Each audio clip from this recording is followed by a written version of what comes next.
Slowly but surely, members of ECOWAS, the ECOWAS member states, are going into the Sahel Alliance states like Niger, Mali, and Burkina Faso, and telling them that we are not here, we will not use our territory to destabilize your country.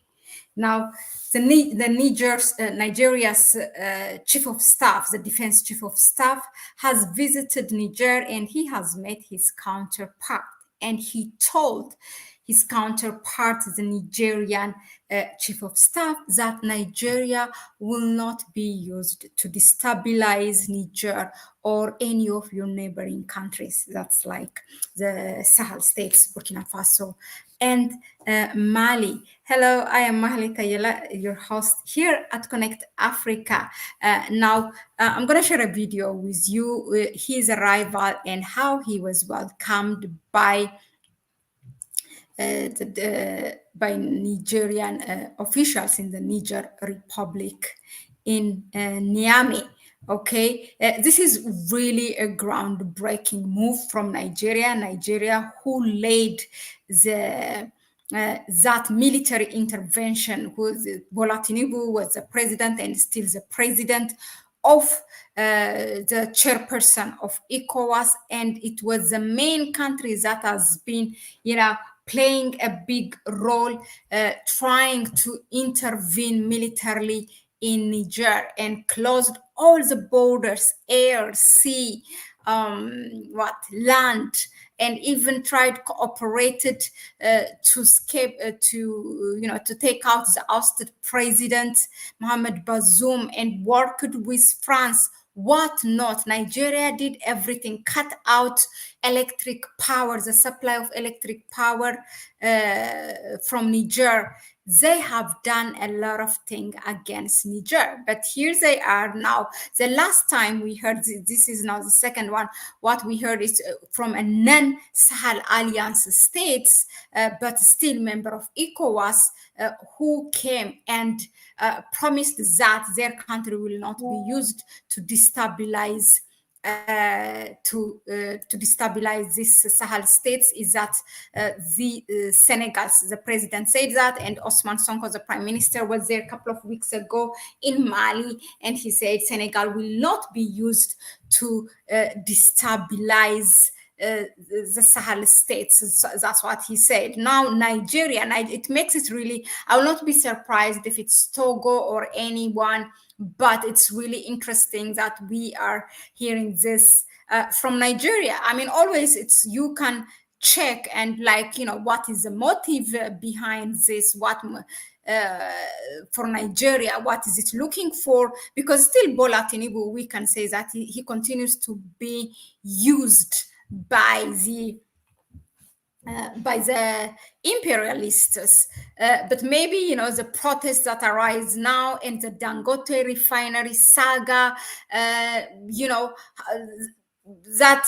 actually this tells Tinubu that, okay, watch out. I mean, people know what is going on, and then they are asking, and they have asked actually Bola Tinubu that he has to normalize his relation with Niger. The northern part of Nigeria and Niger have a long shared border, and there are relatives who live here and there from the same family. Actually, those are the ones, the elders and the chiefs from those areas, the governors are the ones who stopped that military intervention. Actually, now I will invite you to hear what the chief of staff from Niger said, after the Nigerian chief of staff spoke. The credit of the video goes to Braza Africana. Really, thank you very much always for bringing these videos and making available the English version. Let me just, put it there. The discussions focused on deepening fraternal bilateral relations between Niger and Nigeria, as well as on the possibilities of strengthening cooperation in matters of security. During the meeting, both sides recognized the importance of dialogue and sustained collaboration to address common security challenges.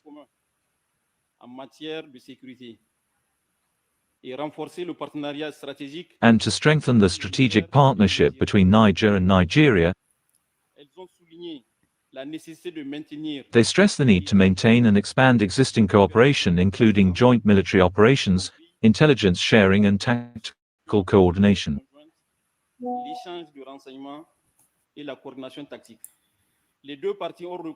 Both sides recognize the significant impact of the proliferation of light weapons and small arms on security, and they recognize that widespread access to these weapons contributes to increasing instability and conflicts in the region.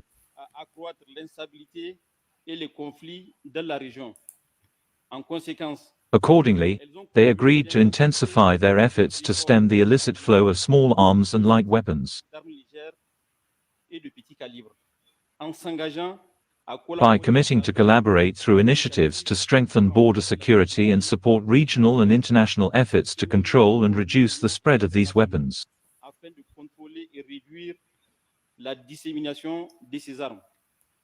This meeting also resulted in several agreements. Both parties reaffirmed their commitments to resume and strengthen their collaboration with a view to ensuring regional stability and security. The Nigerian side reaffirmed that Nigeria is universally known for its adherence to the principles of good neighborliness and that it would not be used to destabilize Niger or any of its neighboring countries.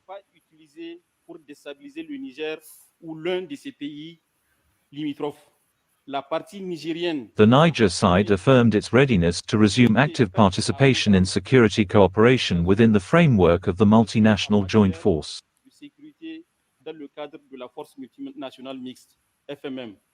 The Chief of Staff of the Armed Forces of the Republic of Niger accepted the invitation of his counterpart to visit Abuja in Nigeria, where they will finalize the modalities of cooperation.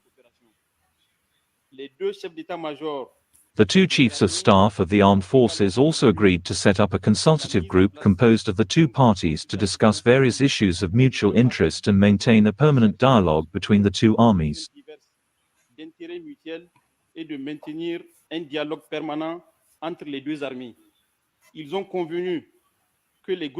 They agreed that the consultative groups should have a common mandate to develop measures to strengthen bilateral relations. And finally, they agreed to meet at a later date to discuss the modalities for the resumption of bilateral cooperation in security matters. An exchange of gifts between the two parties to materialize this excellent relationship between Niger and Nigeria also took place. Niger and Nigeria have now decided to work hand in hand to address the various common challenges facing them, and it is essential to acknowledge this development, which, far from being a simple normalization of relations, lays the groundwork for a solid and lasting military partnership that's deemed beneficial for the stability and security of the entire region.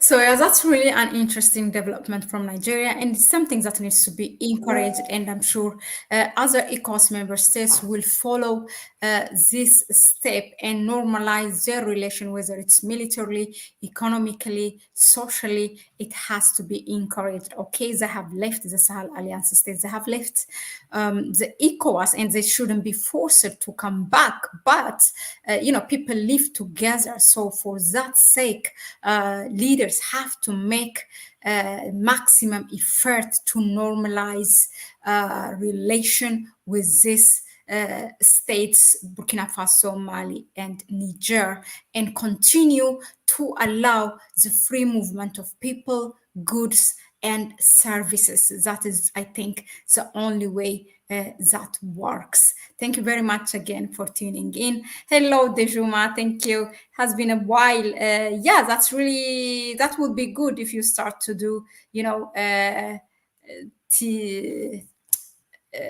to research or investigative journalistic reports on Nigeria's leadership and their complicity with Boko Haram and France. You might come up with some kind of really bombastic truths or factors that are just lying underneath. And yeah, please go for it. you will really contribute in a great way, unfolding things, and you will help the understanding of people as well, the dynamics of the region and how things are operating in Nigeria, because Nigeria really has been deprived of leaders for the past several decades. Although it's a rich country, it hasn't been acting like that towards its own people, to the region, and to the continent, right? Yeah. So we really want Nigeria to get it right, and for that, the right information and knowledge is important. So let us know in the comment section, what do you think of this latest move by Nigeria? Let us know, share your view. What do you think of the background of this? Do you think all this, the Dangote refinery saga and the people's protest, the Nigerians' protest, has contributed to this? Is it like a genuine thing? Why not really apologizing even? It's a crime what has been done to the people of Niger and to the Sahel Alliance in general, to ban, to impose all that sanctions that include food, medicine, and basic needs, and cutting power. I mean, these things, for a better, healthier communication. Communication might be an understatement, but relation, these things has to be cleared, and then move forward. Bye bye, and I'll see you on the next one.